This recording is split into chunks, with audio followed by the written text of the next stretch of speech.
जय हिंद दोस्तों, स्वागत है आप सभी का आपके अपने भाई के यूट्यूब चैनल पे। तो दोस्तों, जैसा कि आपको पता है कि विश्व भूगोल का जो चैप्टर था, सॉरी विश्व भूगोल का नहीं, विश्व इतिहास का जो चैप्टर था वो खत्म हो चुका है। क्रोन बुक का भी हम रीडिंग कर रहे हैं, सिर्फ ओनली वन रीडिंग कर रहे हैं। रीडिंग में ही जो आप लोगों को बन पड़ रहा है, अपने माइंड में क्लियर होकर याद हो रहा है, उसको याद रखिए। जब नोट्स पर आएंगे क्रोन का, तो उस टाइम नोट्स के बारे में हम जानेंगे। उस टाइम हम डिटेल से चर्चा करेंगे क्वेश्चन के बारे में, ठीक ना। तभी हम सिर्फ रीडिंग दे रहे हैं और साथ साथ में आप लोग भी रीडिंग देते रहिए। तो ये जो है पहला वीडियो है भारत का भूगोल, इंडियन ज्योग्राफी, ठीक। तो भारत का भूगोल के बारे में आज से हम प्रारंभ करते हैं, तो रेगुलर वीडियो आता रहेगा। तो देखिए, भारत का जो भौगोलिक परिचय, तो भारत का भूगोल जानने से पहले उनका भौगोलिक परिचय जानते हैं। देखिए, भारत जो है एक विशाल देश है, भारत एक विशाल देश है, ठीक ना। भारत जो है एक विशाल देश है। यहाँ पे तो चित्र नहीं बन सकता है, तो चलिए इसको जो है बाद में बनाएंगे, ठीक ना। अभी हम रीडिंग देते हैं। भारत जो है एक विशाल देश है, इसकी विशालता के कारण इसे उपमहाद्वीप की संज्ञा दी गई है। इनके विशालता के कारण ही इसे उपमहाद्वीप की जो है क्या दिया गया है, संज्ञा। उपमहाद्वीप की संज्ञा क्यों दिया गया है, इनके विशालता के कारण। और यह जो है विश्व की अकेला देश है, ये पूरा वर्ल्ड में जो है एकमात्र ऐसा देश है जिसके नाम पे जो है एक महासागर है, जिसका नाम हिंद महासागर है, ठीक ना। हिंद महासागर है, इसी देश के नाम पे है, ठीक ना। और इनकी आकृतिक स्थिति यदि आपको बताया जाए, तो इनकी आकृतिक स्थिति जो है, देखिए इनकी आकृतिक स्थिति एवं विस्तार। भारत जो है, भारत की आकृति जो है चतुष्कोणीय है। कैसा है, चतुष्कोणीय है। और अक्षांश की दृष्टि से जो है भारत उत्तरी गोलार्ध में है। कहाँ पे है, उत्तरी गोलार्ध में, ठीक ना। अक्षांश की दृष्टि से यदि भारत को देखेंगे, तो ये जो है पूरा वर्ल्ड में जो है उत्तरी गोलार्ध में स्थित है, उत्तरी गोलार्ध में स्थित है, इसलिए उत्तरी गोलार्ध का देश है। तथा देशांतर की दृष्टि से यदि हम देखें, तो ये जो है पूर्वी गोलार्ध के मध्य, ना तो पूरब है ना तो पश्चिम, यानी कि पूर्वी पूरब के हिस्सा में जो है, पूरब के हिस्सा में मध्य भाग में है। और इसका विस्तार जो है दक्षिण में 8 डिग्री 4 और उत्तर में जो है 37 डिग्री 6 उत्तरी अक्षांश है। तथा पश्चिम में जो है, तथा पश्चिम में जो है 68 डिग्री 7 से पूर्व में 97 डिग्री 2 5 पूर्वी देशांतर के बीच है। और देश का मानक समय का अगर यदि बात करें, तो 82.1/2 डिग्री पूर्वी देशांतर है। देशांतर का मानक यदि समय का बात करें, तो 82.1/2 डिग्री पूर्वी देशांतर है, जो कि नैनी यानी कि इलाहाबाद उत्तर प्रदेश से गुजरात है, गुजरता है, सॉरी गुजरात हम प्रदेश को तो मिस्टेक हो जाता है कभी भी। तो ये जो है गुजरता है, ठीक ना। कहाँ से, इलाहाबाद और उत्तर प्रदेश से गुजरता है, जिसे नैनी कहा जाता है। पूर्वी देशांतर है जो नैनी इलाहाबाद उत्तर प्रदेश से गुजरता है। यह जो ग्रीनविच समय से 5 घंटे 30 मिनट आगे है। ग्रीनविच समय से जो है कितने आगे हैं, 5 घंटे 30 मिनट आगे हैं, ठीक ना। और भारतीय मानक समय के, सॉरी भारतीय मानक समय से है, भारतीय मानक समय से गुजरने वाले राज्य उत्तर प्रदेश, मध्य प्रदेश, छत्तीसगढ़, उड़ीसा एवं आंध्र प्रदेश है। और भारत का यदि हम क्षेत्रफल की बात करें, तो 32,87,263 वर्ग किलोमीटर है। कितना, 32,87,263 वर्ग किलोमीटर भारत का क्षेत्रफल है, ठीक ना। ये भारत का क्षेत्रफल था। और क्षेत्रफल की दृष्टि से यदि हम भारत का आकलन करें, तो भारत जो है विश्व का 7वां बड़ा देश है क्षेत्रफल की दृष्टि से। और इसका क्षेत्रफल जो है विश्व के क्षेत्रफल का मात्र 2.42%, यानी कि 2.42% है। और भारत से जो है बड़े क्षेत्रफल वाले देश जो है रूस है, कनाडा है, चीन है, अमेरिका है, ब्राजील है एवं ऑस्ट्रेलिया है, यानी कि भारत से बड़ा है ये सब क्षेत्रफल की दृष्टि से, ठीक ना। और भारत जो है क्षेत्रफल की दृष्टि से विश्व का 7वां बड़ा देश है, ठीक। ये क्षेत्रफल की दृष्टि से हो गया। और इसका जो है विस्तार की बात करें, तो उत्तर दक्षिण की दिशा में है 3,214 किलोमीटर है। तथा पूरब से पश्चिम दिशा, यानी कि उत्तर से दक्षिण दिशा की बात करें, तो ये हो गया 3214। और पूरब से पश्चिम दिशा की बात करें, तो ये हो गया आपका 2933 किलोमीटर इनकी दूरी है। उत्तर पूरब और पूरब, उत्तर दक्षिण और पूरब पश्चिम की दूरियां हैं, ठीक ना। तो उत्तर दक्षिण का कितना हो गया, 3214, और पूरब पश्चिम का हो गया 2933 किलोमीटर। तो भारत की स्थल सीमा का अगर यदि हम बात करते हैं, तो स्थल सीमा की लंबाई जो है 15,200 किलोमीटर है भारत की, ठीक ना। और इसके मुख्य भूमि की जो तटीय सीमा की लंबाई की बात करें, तो ये जो है 6100 किलोमीटर है। देश की कुल तटीय सीमा की लंबाई की बात करें, तो ये जो है 7516.6 किलोमीटर है। द्वीपों सहित द्वीप को भी इसी में मिला लिया गया है 7516.6 किलोमीटर में, ठीक ना। तो इस प्रकार जो है भारत की कुल सीमा कितना हो गए 15,200 प्लस 7516.6 बराबर हो गया आपका 22,716.6 किलोमीटर लंबी है। कुल भारत की सीमा ये है, ठीक ना। तो भारत के पड़ोसी देशों के साथ, भारत के पड़ोसी देशों के साथ जो है सीमा विस्तार, तो देखिए यदि हम भारत के पड़ोसी देशों के साथ किस तरह से सीमा का विस्तार है, इनके बारे में यदि हम चर्चा करते हैं, तो भारत और बांग्लादेश इनके बीच जो है सात ये जो है 4096.7 किलोमीटर सीमा का विस्तार है पड़ोसी देशों के साथ, ठीक ना। तो भारत जो है, भारत चीन इनके बीच जो है 3488 किलोमीटर सीमा विस्तार है। यहाँ पे पड़ोसी लिखता है भारत का, यहाँ परासी लिखा है, ठीक ना।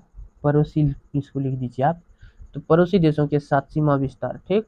तो भारत चीन के साथ जो है 3488 किलोमीटर है, और भारत पाकिस्तान के साथ जो है सीमा विस्तार है कितना 3323 किलोमीटर, और भारत नेपाल के साथ जो सीमा विस्तार है 1751 किलोमीटर है। उसी प्रकार जो हम बात करते हैं, उसी प्रकार हम बात करते हैं इनके बारे में, तो भारत और म्यांमार के, ठीक ना, म्यांमार की यदि हम बात करते हैं, तो इसका जो है विस्तार है 1643 किलोमीटर, और भारत और भूटान जो पड़ोसी देश हैं इनका बात करें तो 699 किलोमीटर होता है। और भारत अफगानिस्तान का यदि बात करें, ये 106 किलोमीटर विस्तार है, ठीक ना। तो कुल हो गया कितना 15,106.7 किलोमीटर। तो अब हम जानते हैं भारत की अंतिम सीमा बिंदु, अंतिम भारत की अंतिम सीमा बिंदु। तो देखिए दक्षिणतम बिंदु, दक्षिण में जो है, दक्षिण की ओर, दक्षिण में जो है भारत का जो है इंदिरा पॉइंट, इंदिरा पॉइंट जो कि ग्रेट निकोबार द्वीप में है। इंदिरा पॉइंट अंतिम सीमा बिंदु है दक्षिण में, और उत्तर में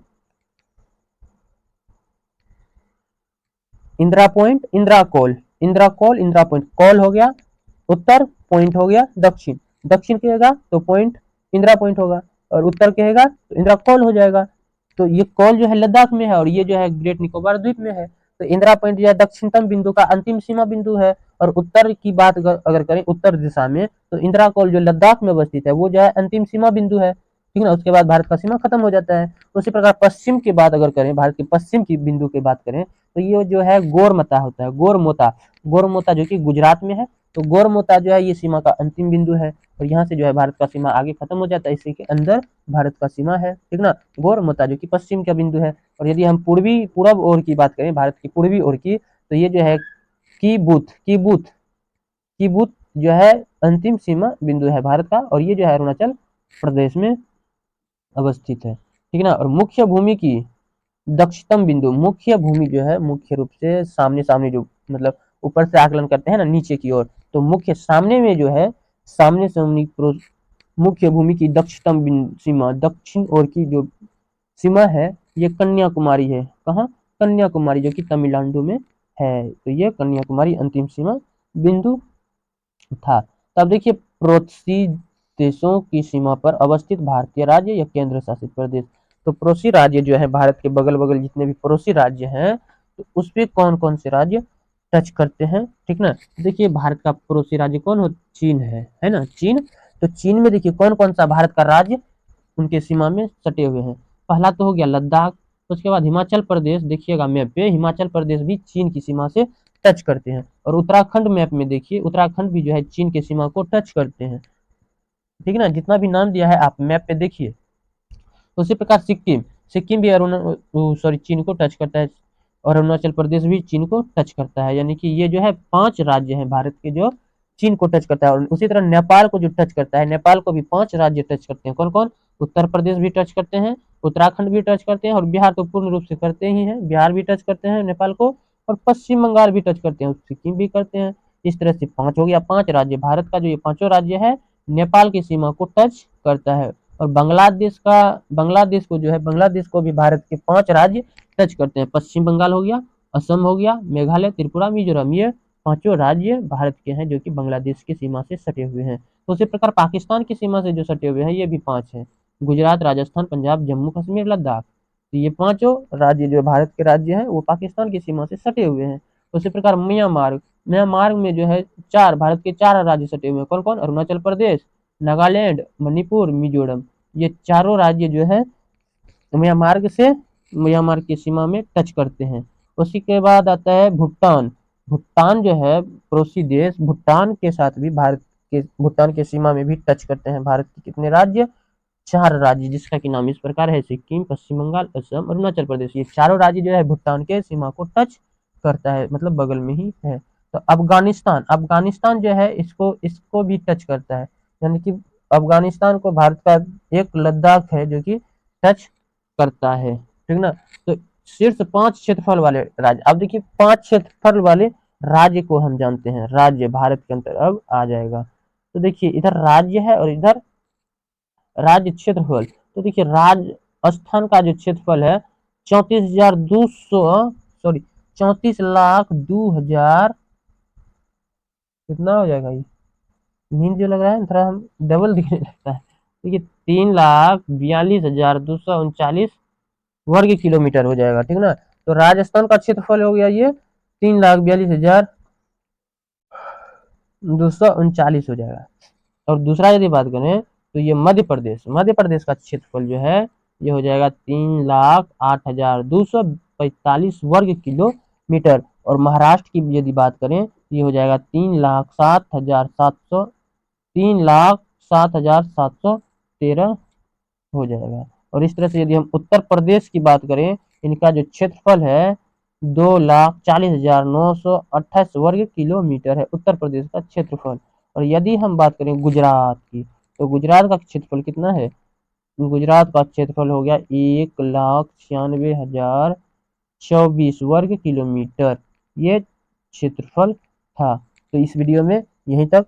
इसी तरह आप लोग वीडियो को देखते रहें और बने रहें हमारे चैनल के साथ। यदि वीडियो अच्छा लगे तो प्लीज़ लाइक कर दें और साथ में कमेंट भी कर दें वीडियो कैसा लगा, और अपने दोस्तों के साथ साझा कर दें।